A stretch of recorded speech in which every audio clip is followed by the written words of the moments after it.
आज फिर हम मौजूद हैं नगर पालिका पर, जहाँ पर पिछले 28 अगस्त से एक पानी की निकासी और तालाब की खुदाई को लेकर धरना जारी है। आज इसको 100 दिन पूरे हो चुके हैं और हम चलते हैं धरना स्थल पर और जानते हैं कि 100 दिन में अभी तक नगर पालिका प्रशासन ने इन लोगों की समस्याओं को दूर करने के लिए क्या कदम उठाए हैं और आने वाले वक्त में क्या कदम उठाने की संभावना है। जैसे कि 100 दिन पूरे हो चुके हैं और 100 दिन में अभी तक केवल लगभग 1.5-2 बीघे के आसपास तालाब की खुदाई हुई हुई है और जो उस पर अतिक्रमण है वो वैसा का वैसा बना हुआ है। न जाने ये नगर पालिका प्रशासन किस गलतफहमी में मुब्तला है जो कार्रवाई करने को पीछे हट रही है, जबकि नगर पालिका प्रशासन के पास एक पीपी एक्ट का अधिकार होता है। पीपी एक्ट के अधिकार में नगर पालिका प्रशासन किसी भी अतिक्रमण को नोटिस देने के बाद उसको हटाने का अधिकार नगर पालिका के पास अपना एक अधिकार मौजूद है। लेकिन नगर पालिका प्रशासन, नगर पालिका के चेयरमैन ना जाने किस गलतफहमी में मुब्तला है और किस कुंभकर्णी नींद में सोए हुए जो इस पर कार्रवाई करने से कतरा रहे हैं। लेकिन लगता है कि आने वाले वक्त में नगर पालिका प्रशासन को और उसके प्रतिनिधि को इसका खामियाजा भुगतना होगा। अब हम धरने पर मौजूद हैं और बात करते हैं धरने पर मौजूद डॉक्टर शकील साहब से और जानते हैं कि जैसे कि 100 दिन पूरे हो चुके हैं आज, तो 100 दिन में अभी तक क्या कार्रवाई हुई है और कितनी कार्रवाई की उम्मीद अभी की जा सकती है। जल निकासी व तालाब की खुदाई की मांग को लेकर नगर पालिका के बाहर भारतीय किसान का धरना लगातार जारी है, जिसको आज 100 दिन हो गए हैं। मंगलौर के इतिहास में ये सबसे बड़ा धरना है।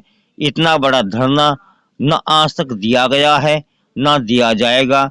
लेकिन अफसोस की बात यह है कि नगर पालिका चेयरमैन हो या विधायक हो या कोई भी जनप्रतिनिधि, जो इन लोगों की समस्या है उस समस्या को हल कराने के लिए कोई भी तैयार नहीं है। उसमें जहां गलती नगर पालिका की है, नगर पालिका के चेयरमैन की है, वहीं प्रशासन भी इसके लिए कम जिम्मेदार नहीं है। डॉक्टर साहब, जैसे आपने बताया कि प्रशासन और नगर पालिका दोनों जिम्मेदार है, लेकिन तहसील प्रशासन का सीधा सीधा सा एक कहना है कि अगर ये तालाब की भूमि अगर शहर से बाहर होती, अंदर हदूद में ना होती, तो तहसील प्रशासन अब तक कार्रवाई कर चुका होता। लेकिन नगर पालिका पर उनका सीधा सीधा सा कहना है कि नगर पालिका के पास अपना एक अधिकार है, पीपी एक्ट का अधिकार। उसके तहत नगर पालिका प्रशासन तब चाहे जब उसका दिल करे उस अतिक्रमण को हटा सकता है, उसमें तहसील प्रशासन कोई रोड़ा नहीं हटा सकता। इसके बारे में आपका क्या कहना है?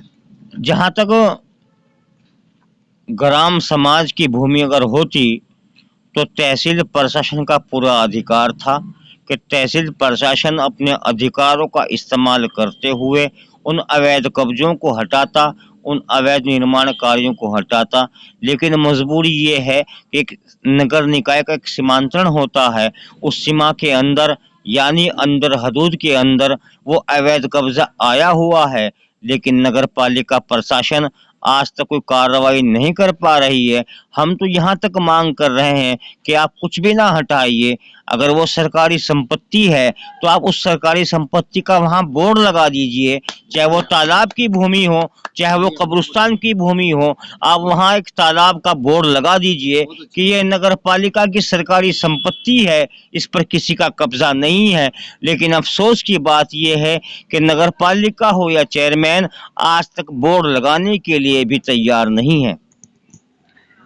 धरने पर मौजूद सभी लोगों का कहना है, जैसे डॉक्टर शकील साहब ने बताया, कि इनकी सीधी सी मांग है कि अगर वो भूमि तालाब की है या सरकारी संपत्ति है तो वहाँ पर एक सरकारी संपत्ति होने का बोर्ड चस्पा कर दिया जाए, ताकि वो किसी एक आदमी की संपत्ति ना होकर सरकारी संपत्ति कहलाए।